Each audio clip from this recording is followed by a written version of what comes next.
Mən günah eləyirəm, Allah bağışlayır. Bağışlayır demirəm. Günah eləyirəm, bəla vermir. Günah eləyirəm, gizlədir. Günah eləyirəm, örtür. Bunun iki səbəbi ola bilər. Ya Allahın rəhmətidir, ya Allahın qəzəbidir. Rəhmətidir buna görə ki, tez bağışlayır, möhlət verir ki, qaydasan, səni rüsva eləmir, eybi açmır. Bəzən isə cəzasıdır. Nə üçün? Möhlət verir ki, daha da yol vazasan. Çünki sən çox pis bəndəsən.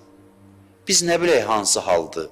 Onun meyarı budur. Deyir, günahdan sonra səndə istiğfar halı olmasa və bəla da gəlməsə, bu çox təhlükəli haldır.